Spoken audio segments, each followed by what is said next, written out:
Hello friends, મારી YouTube ચેનલમાં તમારું હાર્દિક સ્વાગત છે। જો તમે મારી ચેનલને સબસ્ક્રાઈબ ના કરી હોય તો આજે જ સબસ્ક્રાઈબ કરી લેજો, જેથી આવનાર તમામ વિડીયોની નોટિફિકેશન તમને મળતી રહે।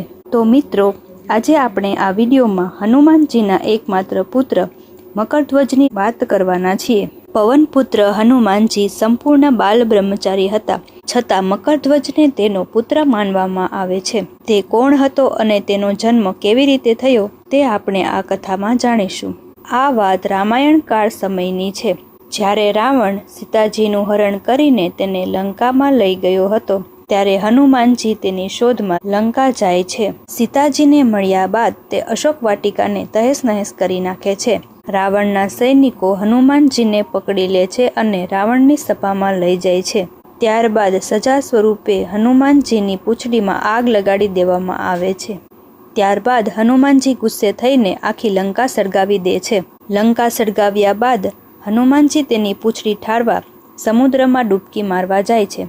આગને લીધે તેના શરીર પર પરસેવો વળે છે, આથી તેના પરસેવાનું ટીપું સમુદ્રમાં પડે છે। એ જ સમયે એક વિશાળ માછલી આવી અને તે ટીપાને ગળી જાય છે। આ ટીપામાંથી તે માછલીના પેટમાં ગર્ભ ધારણ થાય છે।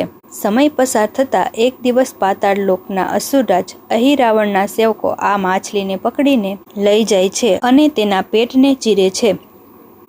તેના પેટમાંથી એક બાળકનો જન્મ થાય છે, જે એક વાનર જેવો લાગતો હતો। તેને અહિરાવણ સમક્ષ લઈ જવામાં આવે છે। અહિરાવણ તેને પાતાળ લોકમાં સ્થાન આપે છે અને ત્યાં તેનો ઉછેર કરવામાં આવે છે અને તેને શિક્ષા આપવામાં આવે છે।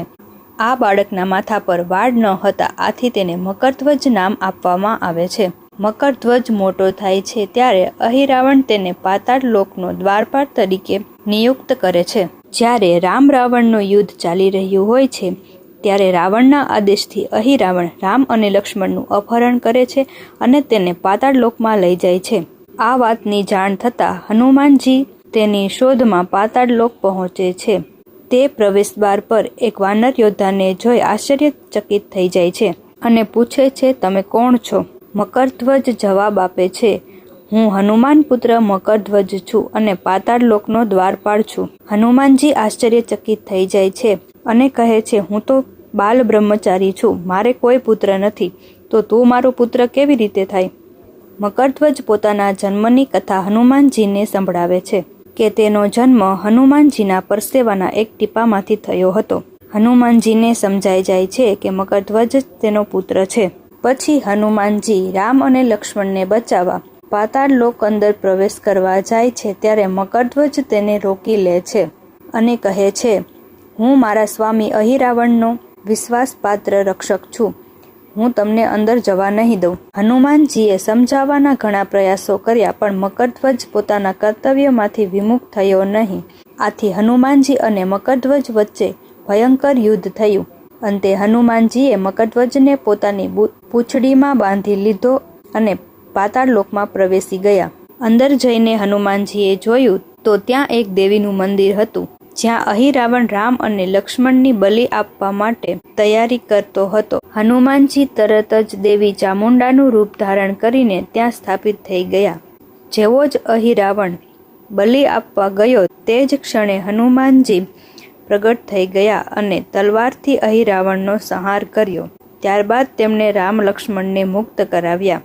જ્યારે શ્રીરામે જોયું કે હનુમાનજીની પૂંછડીમાં કોઈ બંધાયેલું છે, તો તેને હનુમાનજીને પૂછ્યું, આ કોણ છે? તે તો તારી જેમ જ દેખાય છે। હનુમાનજીએ કહ્યું, પ્રભુ, આ મારો પુત્ર મકરધ્વજ છે। આ સાંભળી શ્રીરામે મકરધ્વજના શૌર્ય અને ભક્તિની પ્રશંસા કરી અને તેને પાતાળ લોકનો રાજા બનાવ્યો।